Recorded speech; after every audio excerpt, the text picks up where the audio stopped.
Hey there, this is Fritz Westover, your viticulturist here at Virtual Viticulture Academy and with the Vineyard Underground podcast.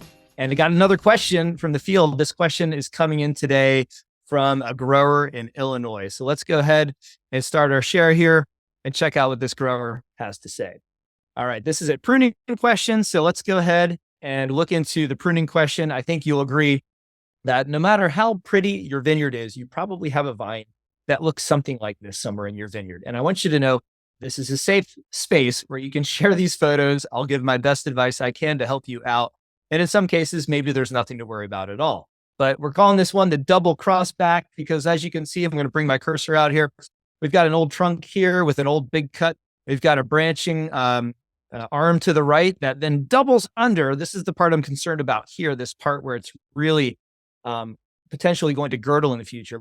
But you double under and bring a cane back the other way. And voila, on that fruiting wire, you now got a cordon that has spur positions. And as you can see from the spur positions, all these canes are good vigor. They're about 3/8 of an inch or 8 to 10 millimeters in diameter.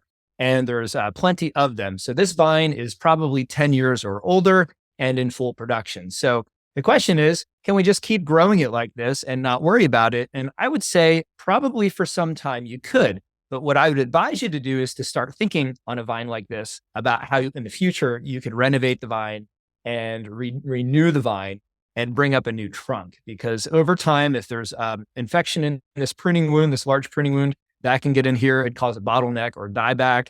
And then just the fact that you've pulled such a sharp turn here, this could potentially girdle in the future as that cordon grows bigger and you get a little bit more pressure pushing on that turn. So what I would do is I would not go down and just cut down here below the bad cut on the trunk and push a bunch of shoots because first of all, you don't know how many shoots are pushed. And if you only get 1 or 2, this vine is accustomed to having well over 20 shoots on the vine in a normal growing season. We can see that by just counting the 1-year-old canes, 1, 2, 3, 4, 5, all the way to 20 something on this vine. So if we take it back to 2 shoots, and there's only 2 shoots on that big root system, it's going to create some big bull canes. So definitely to this grower, I'm going to say, don't just cut that cut of faith 12 inches above the ground or above the graft union and push a couple of shoots because they're not going to be good quality wood.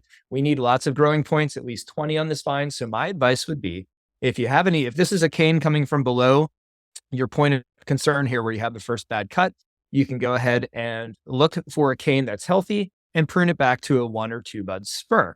With that 1 or 2 bud spur now being placed below the area where you see a problem cut, we can hope that with that, we can grow a new trunk from a strong growing point below the problem area. And after a series of seasons of progressing that new trunk growth, we can come in and remove the problem area and leave a cut that would allow some dieback space and proper healing. So my advice would be to replace this trunk and existing cordon that's in question over a several year period, probably a 2, if not 3-year period at the most. And because you're only doing this on hopefully a few vines in your vineyard that you just really are not happy with how the cordons were developed, or you're not happy or maybe concerned that there's been some big pruning cuts made that might have dieback potential over the long run for the vine.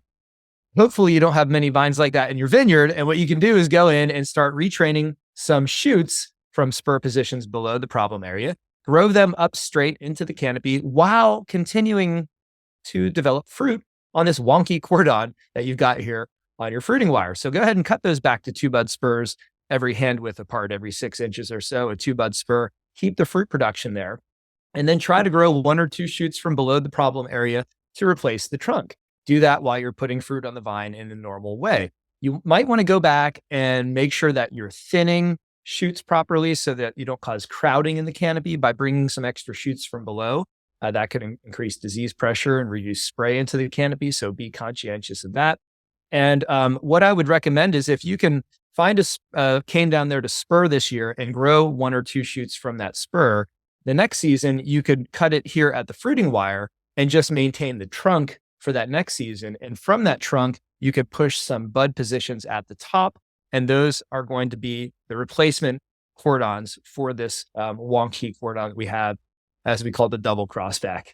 So it's probably a 3-year period until you can come in and cut off this problematic part of the vine what you need to have in place is a new trunk and some new cordons partially laid down in each direction. So we want to go for at least 15 to 20 buds of new wood production before we take out the old cordon. That would be the most logical way to do it. And that would be the most balanced way to keep the vine from producing large bull canes. So with that being said, I hope that this is helpful for you in your Illinois vineyard. I hope that you don't have too many vines in your vineyard that you need to do some dramatic renovations to, like this one. But most of all, I hope that this information was clear, relevant to you, and I hope it helped a few other growers out there in the vineyard as well. So take care. If you have any questions or you want to see more videos or how-to instructionals, just visit virtualviticultureacademy.com. I've got tons of videos and resources there. And if you prefer just to listen in, check out the Vineyard Underground podcast. You can go find that and stream it on anywhere you find your podcast, or go to vineyardundergroundpodcast.com. Take care. Thanks a lot. This is Fritz signing off. Be a better grape grower.